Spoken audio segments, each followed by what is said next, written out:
decided to apply for our college radio station just impulsively in my last quarter of college.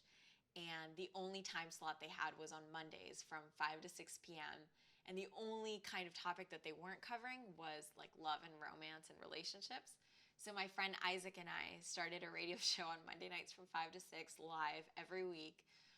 We went through 10 hours of FCC training. It was called Dates and Other Mistakes. And I loved it. I loved all the horrible parts of it. I loved, operating the board. I loved writing the script. I loved talking to the guests and inviting them and asking them to be part of the show and talking to callers and listeners, and then going back and listening to the whole thing and thinking about, okay, what can we do differently next week? And I was like, that's a really good sign. From there, I decided I was going to pursue it professionally. And I started talking to my parents, and being Pakistani parents, they thought a degree was the best way to go about it.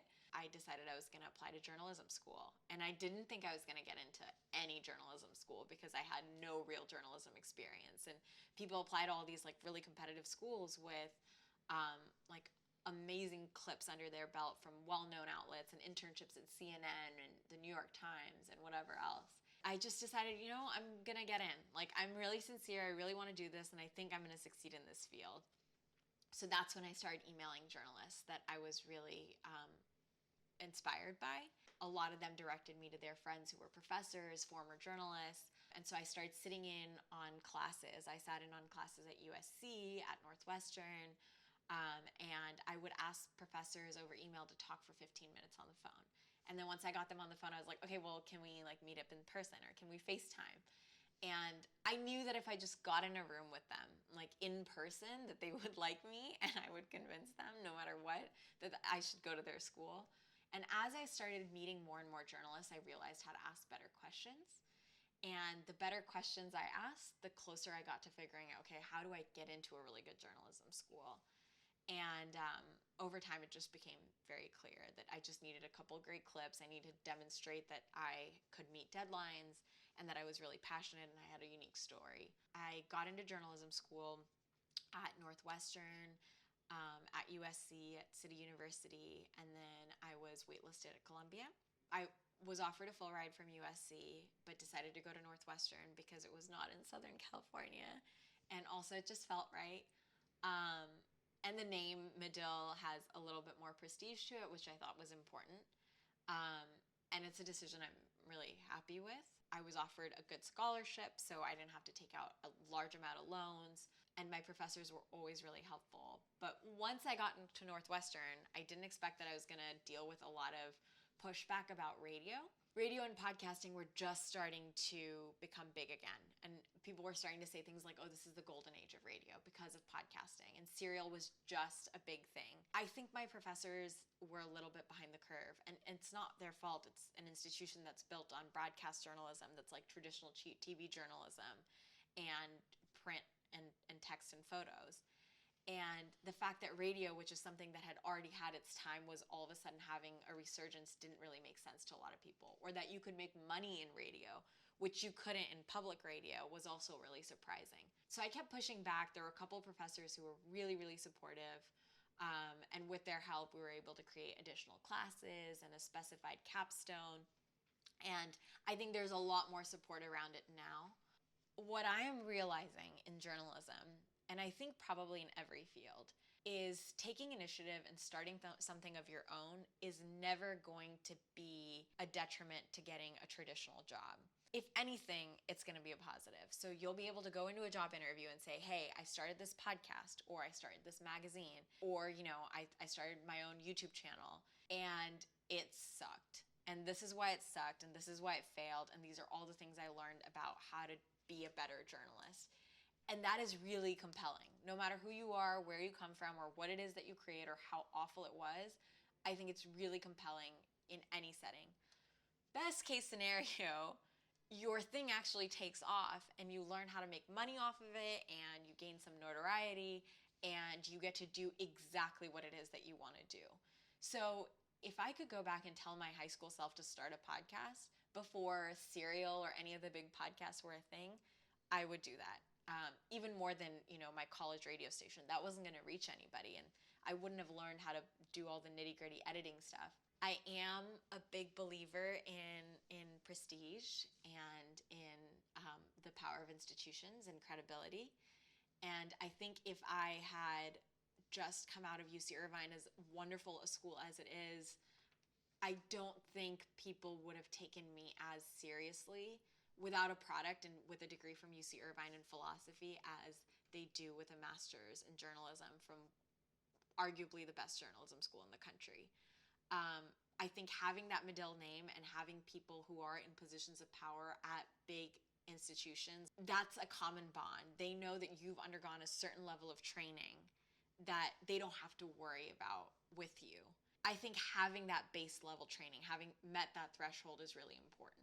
For the network and for being able to have that credibility, I would recommend going to graduate school. I don't think everybody has the luxury, and I don't think it's necessary. And I also believe very strongly that if you're not being offered a good scholarship package, I don't think it's an opportunity you have to take at all. I think you can be an incredible journalist without ever having gone to a big name journalism school or studying journalism. At the end of the day, in journalism, the most important thing that employers look for, or that will get you credibility or other job opportunities, whether those are freelance opportunities or traditional job opportunities, is a portfolio. You need to have good clips in recognizable places, whether those are online publications, whether those are projects that you started on your own that got some press from a recognizable publication, or whether that's a master's or an undergraduate degree from a well-known institution, or the endorsement of a person in the field who has credibility. You need kind of something saying this person is legit, because the field has such a low barrier to entry. Anybody who has a computer can become a blogger and start putting things on a blog online. Anybody who has 3 pieces of equipment, a recorder, a microphone, and headphones, can go out into the street, record interviews, use free editing software, and put together something that they can put out as a podcast. It becomes more imperative that you have something saying that you're more legitimate than just the average person who's doing this as a hobby, that you're a journalist, not just a hobbyist. I made the leap from grad school to Sirius. Things felt pretty smooth. The hardest part of that was actually moving to New York City and learning to build a community and feel at peace in New York City as a kid from Los Angeles. Then things went pretty even keel after that. Although I did start feeling like, okay, I don't know if I'm built for a traditional 9-to-5 job. I think that was a nagging feeling always. And I was like, am I just being an entitled millennial and thinking that I'm not built for a traditional 9-to-5 job, or do I actually have the work ethic and the discipline and the ability to make money off of doing something on my own? When I started my podcast, I had the security of a regular job and a regular steady paycheck, so it didn't feel that hard. I just knew I was exhausted all the time. And part of the reason I decided to make the leap was just that level of exhaustion. I didn't think it was physically possible for me to keep doing both things at once, with the podcast becoming more legitimate and getting more attention. Once I made that leap, that was one of the hardest things I've ever dealt with in my entire life. I totally felt like giving up. I thought I should just apply to other jobs, and I did apply to a bunch of jobs, and then I just was applying on the internet, and I knew if I was applying on the internet, I wouldn't really hear back from a lot of places if I wasn't actively pursuing and calling people and meeting with them. So I think I didn't actually want a traditional job at that point. I wanted to give this a go, but there were moments where I felt like this isn't the right thing. I thought about going back home to LA and staying with my parents for a bit, and just kind of not producing the podcast anymore. At some point I was like, okay, I'm just gonna try. If I actually took the time to do this thing, then I can try for like a week, right? For like 1 week, I can try to just live the freelance life and pitch articles and work on the podcast and try to get people to buy products that I'm making. So whether that's like a podcast or an article or a story or whatever. And once I started working, I started getting that validation that I needed to keep going.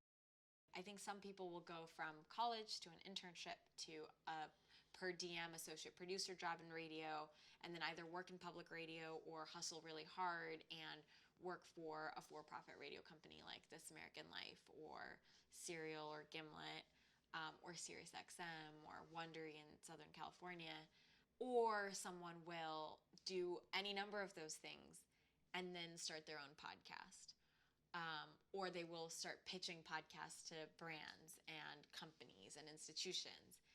And it just depends on kind of what works out for different people. Or people will go a completely different route and not do it on a podcast basis, but instead pitch stories to different places. So they'll pitch a story to NPR, and then they'll pitch a story to the New York Times, and then they'll pitch a story to, The Cut from New York Magazine. And they'll get published in one or more places. They'll build relationships.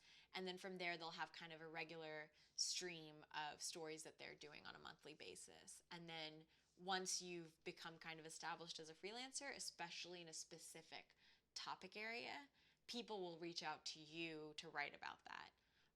And then you can start negotiating higher rates on a story-by-story basis. I don't think the path is very traditional. I think that's kind of the luxury of this profession, is you get to define how you want to do things.